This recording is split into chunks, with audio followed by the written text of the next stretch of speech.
ایک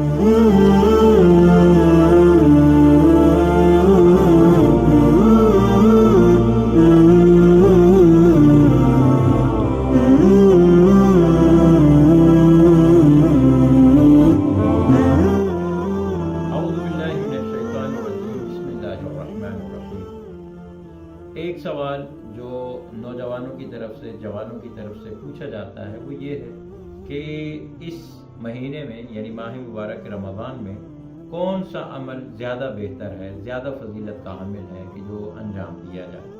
اور دوسرا سوال بالکل اسی سے ریلیٹڈ ہے، وہ یہ ہے کہ ہم اعمال تو انجام دیتے ہیں، نماز بھی پڑھتے ہیں، روزے بھی رکھتے ہیں، اس کے تلاوت قرآن پاک بھی کرتے ہیں، تسبیح بھی پڑھتے ہیں، استغفار بھی کرتے ہیں، توبہ بھی کرتے ہیں، لیکن اس کے باوجود ہمارے اوپر وہ اثرات مرتب نہیں ہوتے، وہ اثرات دکھائی نہیں دیتے جو احادیث میں بیان ہوئے ہیں یا جو علماء اکرام بیان کرتے ہیں، تو وہ ہمیں جو ہے نا نظر نہیں آتے۔ تو اس کی وجہ کیا ہے؟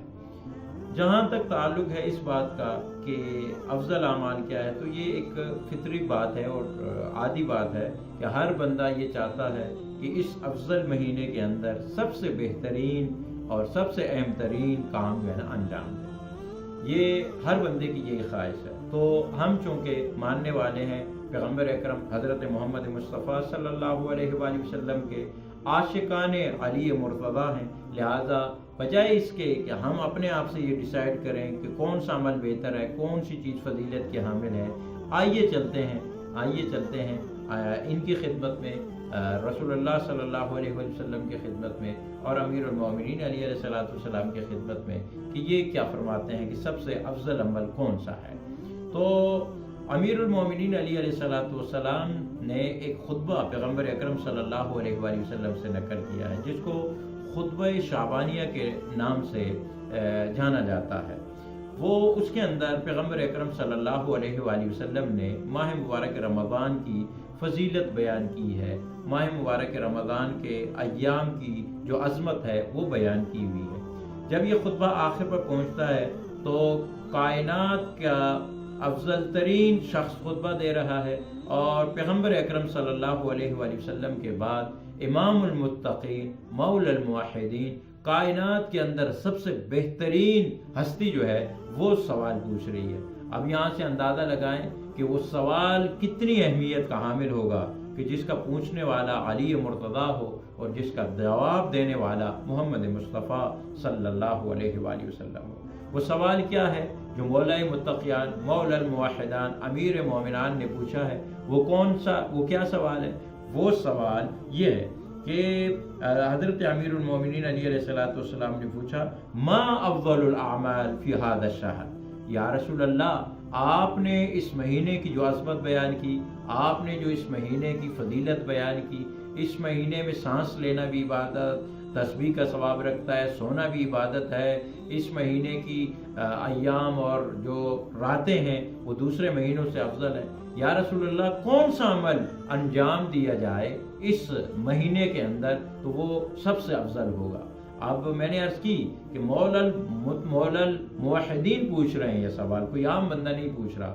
وہ بندہ یہ سوال پوچھ رہا ہے کہ جو خود صاحب سلونی ہے، جو خود لوگوں کو ہر قسم کے سوالات کا جواب دیتا ہے، لیکن یہاں پر پیغمبر اکرم صلی اللہ علیہ وآلہ وسلم سے پوچھا جا رہا ہے۔ یہاں پہ ایک نقطہ تو یہ ہمارے دوستان ہمارے ذہن میں رکھیں، جوان ذہن میں رکھیں کہ دیکھیے اگرچہ امیر المومنین علی علیہ السلام باب العلم ہیں، وہ سلونی کے دعویٰ کرتے ہیں اور کبھی کسی سے کوئی ہر مشکل کا جواب جو ہے امیر المومنین علی علیہ السلام نے دیا ہے، لیکن پیغمبر اکرم صلی اللہ علیہ وآلہ وسلم کی موجودگی میں امیر المومنین علی علیہ السلام نے کوئی خطبہ نہیں دیا ہے۔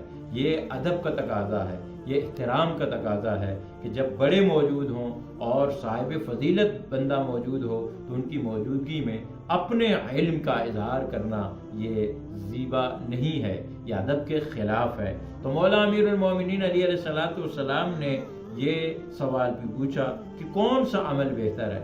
رسول اللہ صلی اللہ علیہ وآلہ وسلم نے، دیکھیے جب رسول اللہ صلی اللہ علیہ وسلم یا کوئی بھی معصوم جب بھی کوئی بات کرتا ہے تو اپنے مخاطب جو ہوتا ہے اس کو اس کے ذہن کے مطابق کرتا ہے. تو یہاں پر امیر المومنین علی علیہ السلام مخاطب ہیں، تو کوئی عام ہستی نہیں ہے، لہذا جواب جو ہوگا وہ بھی بہترین جواب ہوگا. امیر المومنین علی علیہ السلام کو حضرت صلی اللہ علیہ وآلہ وسلم نے جو جواب دیا وہ یہ ہے، یا ابا الحسن افضل الاعمال فی هذا الشہر. وہ کیا ہے؟ افضل حسن کے بابا، اس مہینے کے اندر سب سے افضل جو وہ عمل ہے وہ کون سا ہے؟ وہ یہ ہے، الورع عن محارم اللہ عز وجل، کہ اس مہینے میں پرہیز کرنا. کس چیزوں سے پرہیز کرنا؟ ان چیزوں سے پرہیز کرنا جن چیزوں کو اللہ نے حرام قرار دیا ہے، جن چیزوں سے اللہ نے ہمیں حرام قرار دیا ہے. بس اللہ تبارک و تعالیٰ نے پیغمبر اکرم صلی اللہ علیہ وآلہ وسلم کی زبانی ہمیں یہ بتایا کہ ماہ مبارک رمضان میں نماز پڑھنے کی اپنی اہمیت ہے، قرآن پڑھنے کی اپنی اہمیت ہے، وہ پڑھنا چاہیے، لیکن اس سے زیادہ جو چیز افضل ہے وہ چیز ہے، وہ پرہیز ہے، وہ بچنا ہے. کس چیز سے بچنا؟ معصیت خدا سے بچنا. وہ کس چیز سے بچنا؟ نافرمانی خدا سے بچنا. کس چیز سے بچنا؟ گناہ سے بچنا. کس چیز سے بچنا؟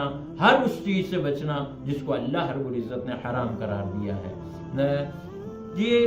شاید میرے جوانوں کے ذہن میں یہ بات آئے کہ یہ اس کا کیا مطلب ہے، تو اس کو میں ذرا دوسرے جو سوال میں نے شروع میں پیش کیا تھا اس دوسرے سوال کے پیرائے میں ذرا مزید وضاحت کے ساتھ جو ہے نا میں پیش کرتا ہوں.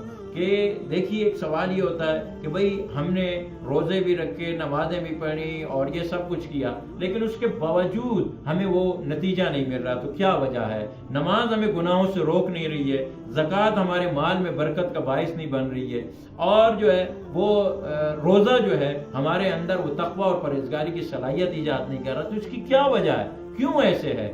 تو اس کی وجہ یہ ہے عزیزان کہ اس کی مثال ایسے ہے کہ جیسے انسان ڈاکٹر کے پاس جاتا ہے اور ڈاکٹر کے پاس جائے، ڈاکٹر اس کو دارو لکھ کر دے دے، دوا لکھ کر دے دے کہ یہ نسخہ آپ نے استعمال کرنا ہے، اور اس نسخے کو آپ نے اس طرح سے طریقے کے ساتھ جو ہے نا وہ لکھ کر دے دیتا ہے. یہ آتا ہے وہ دوا تو اپنا ٹائم پہ لے رہا ہے، صحیح طریقے سے لے رہا ہے، بڑے انہماک کے ساتھ جو ہے نا یہ سارا کام کرتا ہے، لیکن وہ جو چیزیں پرہیز لکھ کر دی تھی ڈاکٹر نے وہ پرہیز ساتھ میں نہیں کر رہا. مثلا میں عام طور پہ مثال یہ دیتا ہوں کہ شوگر کا مریض ہے، ادھر سے وہ ٹیبلٹس وغیرہ تو لے رہا ہے، انسولین لگا رہا ہے، لیکن اس کے ساتھ ساتھ وہ ساتھ میں شوگر بھی استعمال کر رہا ہے، یعنی چینی بھی استعمال کر رہا ہے، میٹھائی بھی کھا رہا ہے.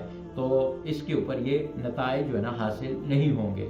تو ہمارا کردار بھی ایسے ہے. ہمارے کردار کے اندر یہ ٹھیک ہے کہ نماز ہم پڑھ رہے ہیں، ہم روزہ رکھ رہے ہیں، زکوٰۃ دے رہے ہیں، خمس دے رہے ہیں، خیرات کر رہے ہیں، یہ سارے اعمال ہم کر رہے ہیں، لیکن اس کے ساتھ ساتھ ہم ایسے کچھ اعمال بھی کر رہے ہیں، ہمارے کردار کے اندر کوئی ایسی چیزیں بھی ہیں کہ جس کی وجہ سے ہمارے یہ اعمال ضائع ہو رہے ہیں، یہ ہماری عبادتوں میں وہ اثر نہیں رہا ہے. ہمیں اپنے آپ کا جائزہ لینا ہوگا کہ ہماری زندگی میں کون سے ایسے اعمال ہیں کہ جو ہماری نیکیوں کو بھی کھا رہے ہیں، جو ہماری نیکیوں کو بھی ضائع کر رہے ہیں.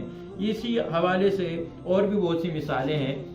انہوں نے مثال دی ہے مولوی نے مثال دی ہے اپنی مثنوی کے اندر، اور پھر اسی چیز کو آگے معراج السعادہ میں مرحوم نراقی نے نقل کیا ہے.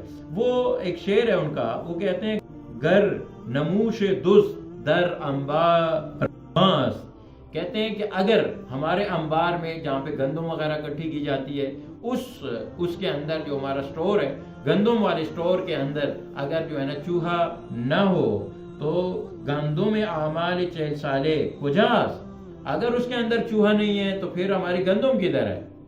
اس کی وضاحت کیا ہے؟ وضاحت یہ ہے کہ پہلے زمانوں میں یہ گندم کو سٹور کرنے کے لیے سٹور بنایا جاتا تھا، تو سٹور کو اگر اس کے اندر پہلے سے چوہے موجود ہوں تو وہاں پہ آپ جو ہے نا 40 سال کے بعد اس کے اندر اچھی سے اچھی گندم ڈالتے جائیں، لیکن وہ چوہا ادھر سے اس کو خالی کرتا جائے گا اور اس کو کھاتا جائے گا. اب آپ جب 40 سال کے بعد دیکھیں گے، 50 سال کے بعد دیکھیں گے، اس کے اندر کسی قسم کا جو ہے گندم نہیں پائی جائے گی. ٹھیک ہے، لہذا مولوی جو ہے نا یہاں پہ یہاں کہتا ہے ابتدا تو دفع شر موشکن و انگہی درجہ میں گندم کوچ کو، کہ پہلے اس شر کو دور کرو، پہلے اس چیز کو دور کرو کہ جس کی وجہ سے گندم جو ہے نا ضائع ہو جائے گی آپ کی، پہلے اس چیز کو، پہلے تخلیہ ہے، پھر اس کے بعد تحلیہ ہے، پہلے گھر کو صاف کیا جاتا ہے، پھر اور چیزوں کو اس کے اندر سجایا جاتا ہے۔ لہٰذا آج اگر ہم چاہتے ہیں کہ ہماری عبادتوں میں واثر ہو، اگر ہم چاہتے ہیں کہ ہمارا روزہ ہمارے لیے تقویٰ لے کر آئے، ہماری دعائیں مستجاب ہوں، تو ہمیں اپنے اعمال کا جائزہ لینا ہوگا کہ ہمارے اعمال کے اندر کوئی غلط بات نہ ہو۔ مثلاً حسد کے بارے میں ہے کہ حسد ایمان کو کھا جاتا ہے، جیسے آگ جو ہے خشک لکڑی کو کھا جاتی ہے۔ آئیے دعا کرتے ہیں کہ اللہ تبارک و تعالیٰ اس ماہ مبارک رمضان میں ہمیں محارم الہیہ سے اور معصیت الہیہ سے اور گناہوں سے بچنے کی توفیق عطا فرمائے، آمین یا رب العالمین۔